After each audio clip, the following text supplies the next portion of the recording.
even if we did hear her thoughts, and she's still saying, I don't want you to have contact with my daughter. Oh, of course. Right? Yeah. Yeah. Evaluate, is this friendship working for you anymore? So I'm just wondering if that's what this friend has done. Let's come back to anger in friendships, because you said about, did you feel that for the friendship to continue, you might have to like take up this passive role, which then I imagine would actually be passive anger. Like, welcome to the therapy floor. I'm Dr. Ritz. And I'm Dr. Vicky. Let's get started. Okay. So today's dilemma is as such. So this comes from a woman in her early 40s. And she says, not so long ago, I fell out with one of my closest friends. I can't say there's anything I did specifically to upset her, other than I made some life choices that she didn't agree with. I'll say that none of these choices were moralistic. I just think she had a certain perception of what my life should look like, and I didn't. The issue and really sad thing for me is not just the end of that relationship, but potentially the end of my relationship with her daughter, my goddaughter. How can I still remain in her life even though my relationship with her mum is practically over? It's a really sad one. Yeah. Sad on a number of fronts, isn't it? Yeah, there's... What happened? Like, I'm sad to know what happened that it led to... It sounds like your friend has walked away from you. You said, I fell out, but I can't say there's anything I did to specifically upset her other than I've made life choices. So if we're just maybe walking through a bit of a timeline, you've made life choices. Your friend doesn't agree with them, so she's walked away from you. Yeah, that's what it sounds like. Yeah, which is a little bit... It's a bit sad and controlling. I'd say so. Yeah. So I'd be wanting to talk about that, the control part of the friendship. Like, did you have to be in a certain role for the friendship to work? And now that you're choosing to do something that doesn't fit her ideal standard for you, I don't know if it's right or wrong, right? But it doesn't fit the ideal standard for you. She can't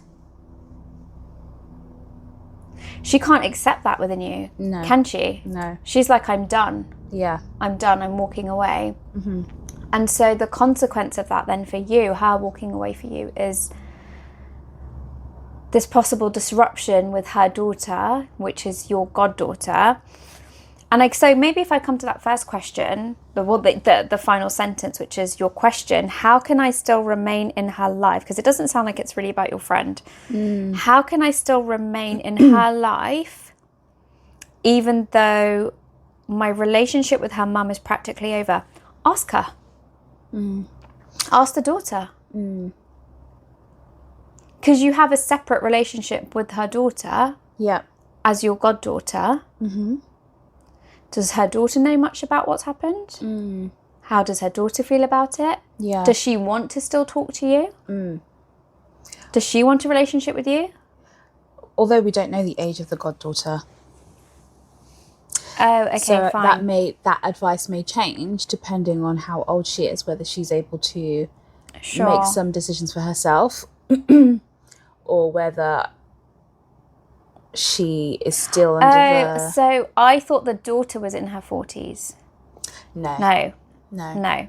Yeah. The mother and the friend, well, we don't know if the mother's in her 40s, but the friend is in her the person 40s. who's sending you the dilemma is in their 40s. Yeah. Fine. Yeah. Okay. So yeah, I mean that's immediately what I would go to. Yeah. Ask the daughter. Okay, so then if the daughter is not of adult age, then where you're able to, I think you have to respect your friend's decision here then. Yeah. Well, there is no other choice, There right? isn't. And for you then, I think it's about working on loss and grieving the loss not only of your friend, but of your goddaughter. Because there isn't really a way to get in, and I wouldn't be advising you to find a way to get in if your friend, your goddaughter's mother, is making it clear that she doesn't want a relationship. Yeah. I just think that needs to be respected, whether you think you're in the right or wrong. Yeah.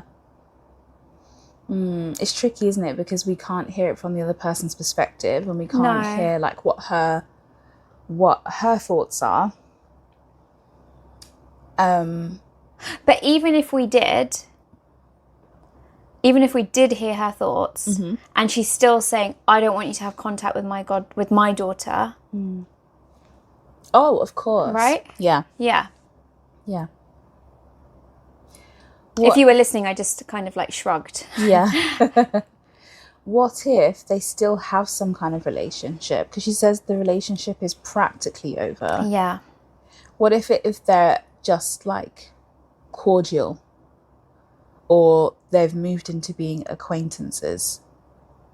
Would that change anything? I think it depends on the age of this goddaughter. Yeah. I feel like there's quite a few factors missing. Yeah. For us to really get into maybe specific advice. I feel like maybe the equation is that if the goddaughter is not an adult, you're going to have to respect her mum's decisions, even if you're cordial. Yeah. Yeah.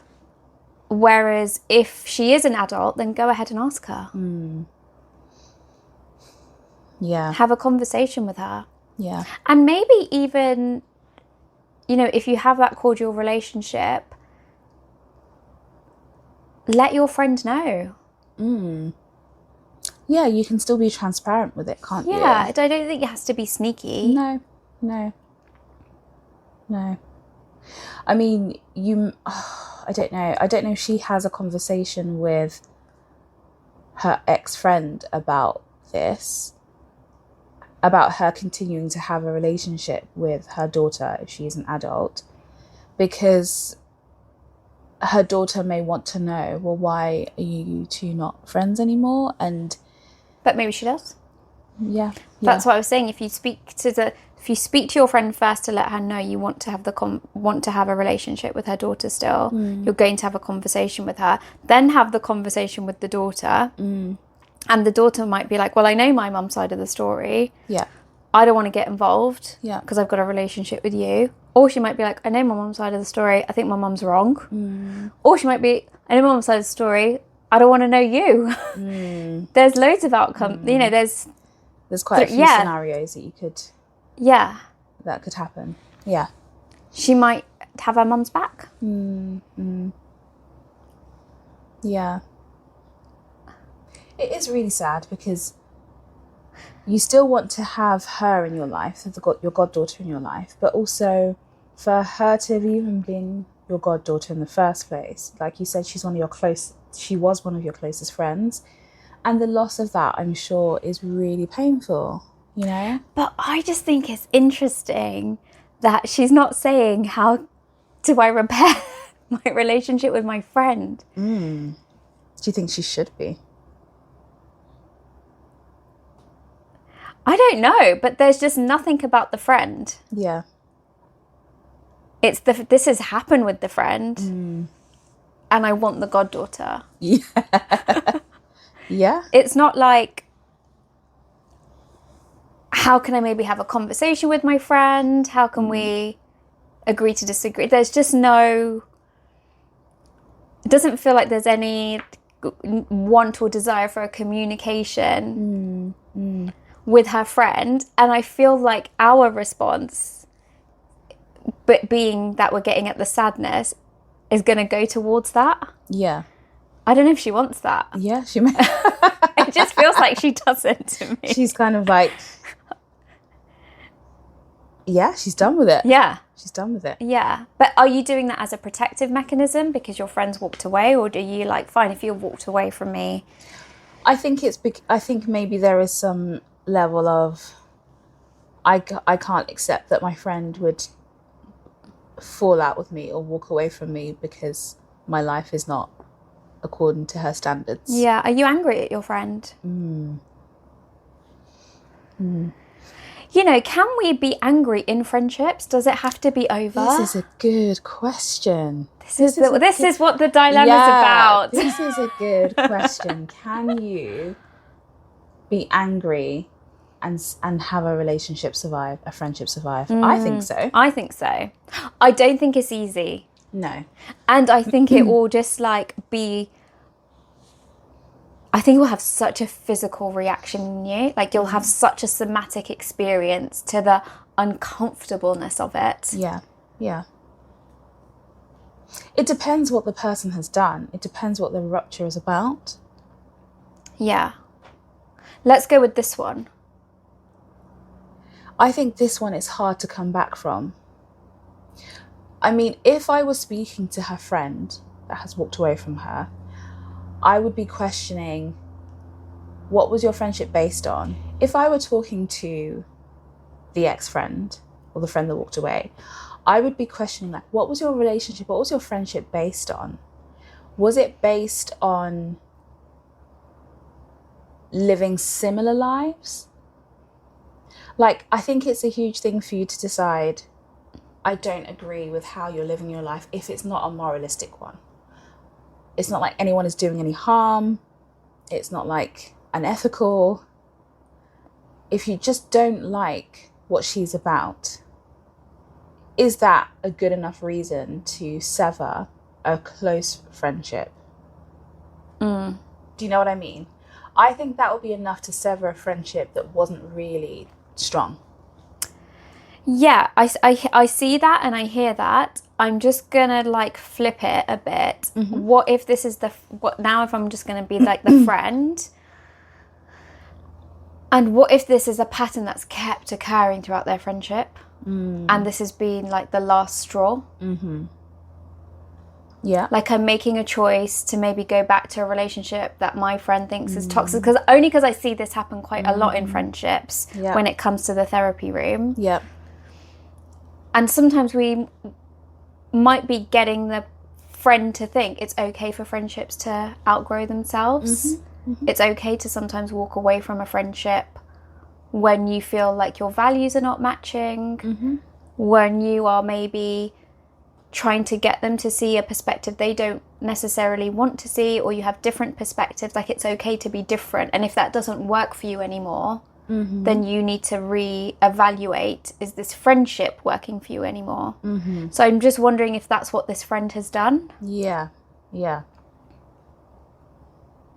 Maybe not communicated it well, because this person is saying, I haven't really done anything specific. It's just my life choices. Yeah. Just wonder if your friend's a bit fed up of your life choices. Yeah. To put it bluntly. Yes, it sounds like it. Yeah. Which isn't nice for you, because everybody would want their friends to be with them through thick and thin. But I guess that also everyone does have limits. True. And that's like the fallibility of being a human. Yeah. There's also something here about, can relationships exist if values aren't aligned? Or can you find something to come back to? Yeah. Because I can't say that I may have the same values as all of my friends. No, but if there's a conversation that keeps happening about a specific opposition or of values, and you might feel like exasperated by it, or I could see it as, she's doing her thing, I'm going to let her do it. Yeah. If it doesn't affect me, I'm going to do me. And this is where I think the element of control comes in a little bit. Because I think there could also be an element of, your life doesn't look like mine, and therefore there is no space for you in my life, which seems harsh. Oh, that is harsh. And that's what it sounds like here. That's what it sounds like how the dilemma's been presented, but there's always two sides. Of course. So that's why I guess I'm like maybe being a bit... Yeah. You're taking the other side. I'm not even taking the other side. I think I'm just like thinking, You're making space for the other side. Yeah, how is it coming to this? Like, what has led up for it to come to this? Yeah. Because it also sounds like you feel a bit blindsided by her doing this. And if that's the case, then that's interesting. Yeah, I think that's interesting, and I really validate the shock that you're experiencing. Yeah. And the need to like want to clutch and be as though like I don't want to let go of my goddaughter. I want for that to remain intact. But if it's maybe not so much of a shock, why was that it's not a shock? What conversations have you been having in the past, whether it be control, disagreement, disapproval, like what are those conversations? What led to this? Yeah. And maybe her friend did walk away going like, you do you, hon, but I can't do this. Yeah. And we have to accept that. We have to accept that people sometimes will do what is good for them. Like you are. Yeah. Which is good. Like, you're doing what's good for you. But I will always stand by something my friend said. She says, if it's not good for the other person, then it won't be good for you. And if the friendship was no longer good for her, there is no way that the friendship could still have been good for you. That's an interesting point. Yeah. Because what would the friendship have been based on? Would you be thinking about pacifying her? Meeting her demands? Trying to prove yourself to her? That wouldn't be good for you. It lacks authenticity then, doesn't it? Yeah. Let's come back to anger in friendships, because you said about, did you feel that for the friendship to continue, you might have to like take up this passive role, which then I imagine would actually be passive anger, like anger at having to squash your needs and desires out of keeping the friendship going and alive. And if we just come back to anger then in relationships and in friendships, it just gets a bad rep, anger, because I think there's fear attached to the harm it can do. So if anger's coming up in a dyad, like what there's the uncertainty of what's it going to lead to. Yeah. What's it going to spark? How is it going to explode? What's going to be the consequences of the explosion? How am I going to be scarred from it? Whereas anger is just another emotion. It's like giving you a signal, giving you a warning that you're thinking something, you're feeling something, and that need is maybe not getting met within you. And so when you can make space for that and be curious about it, and then having trust and safety in the friendship to take it to it, I think that is a really important factors about it. That's what's going to help you to bring it and get through it. And bringing it is, I don't think it's easy for the person bringing it, and I also don't think it's easy for the person receiving it. No. I think it's going to be hard for both. Yeah, totally. Because if you love someone, it's not nice to go and say to them like, I feel really let down by you, or I'm just so annoyed that you did this. Yeah. And you're just, in my mind, you're not taking responsibility, for example. Like, I'm just giving an example. And then for someone else to hear that, again, if you truly love the other person, to be like, it hurts. Yeah, I think I did that. And they see that. Yeah. And that really hurts now. Yeah. And I think a natural instinct from that is to run away. So then for the relationship to go like this. Yeah. I think it can take real maturity to handle assertive anger in a friendship. Yeah. And not everyone is capable of that. Some people will will revert to passive aggression, which I feel is quite insidious and quite, I don't know, it's just not very nice, it's very manipulative. Or they can turn into like physical or verbal aggression, like lashing out, and that is where... It's like quite intimidating then. Yeah, it is intimidating, it's bullying, the intent is to hurt the other person in some way. I think it's also to get your way. Yeah. It's quite, it's forceful. Both of them in a way, the passive and the assertive. Or the aggression rather. Yeah, the aggressive one. Yeah. Yeah, it's a way to get your way. Yeah. And so in coming back to what friendships are about, friendships, it's not about getting your own way. Being in a relationship with somebody, it's not about getting your own way. It's when, two people are in connection with each other. It's about being in that experience together. So whether that other person is right or wrong, it's can you stay curious? Can you stay open alongside the journey that you're both going on? Yeah. And if you cannot, then it makes sense in why the relationship ends. Yeah. Because even if you lose disconnection in one capacity, you can still try and find connection in others. Yeah. Or you can accept that the nature of the friendship has changed. But I think to cut someone off, I think speaks more to that person's inability to adapt to the changing in the changes. It's a defense mechanism. Yeah. It's basically saying, this is hard, this is hurtful, Yeah. I don't want to do this. Yeah. I'm putting the barriers down, I'm done. Yeah. I'm protecting myself. Yes. And that's often happened because that person doesn't know how to move through it. Yeah. How to keep themselves safe through it. How to lean on the trust in the relationship through it. Yeah.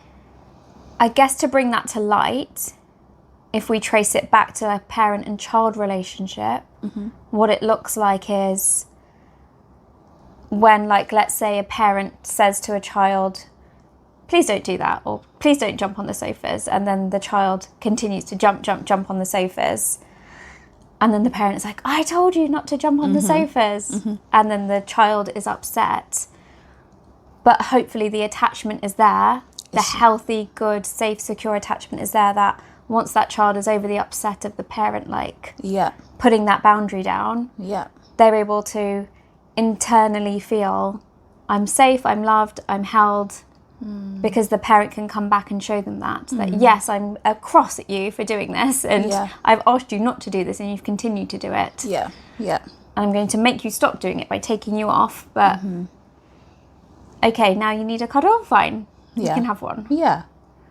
Because it's that separation of you're angry or you're upset about the act and the behaviour, but that doesn't need to mean that the way you feel about the person or the child changes. Yeah. It doesn't mean you're unworthy. Yeah. That you're rejected. Yeah. But I think people can confuse that of when somebody gives me feedback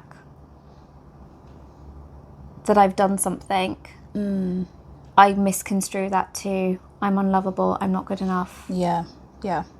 I'm a failure. Yeah. I can never get it right. Yeah. I've loved this dilemma. Have you? Yeah, I feel like it's like gone really into psych mode. I don't even really remember what the dilemma's about that much. But we've gone into other directions and have generally spoken about friendships. Yeah. I think that's what it was. I think when you were reading the dilemma, I was a bit just confused by what this person was wanting. And that happens in therapy, that it can be quite easy to get sucked into a solution when that's not our goal. It's to help you think. Think through the process. Think through the process of it, which I think we've done today. Yeah. Thank you. Thank you and good luck. So if you have any dilemmas, please feel free to share them with us. We enjoy reading them and going through them like we've done today. And you can email them to hello@thetherapyfloor.com. Yeah. I'm Dr. Ritz. And I'm Dr. Vicky. And we'll see you on the floor soon. Bye. Bye.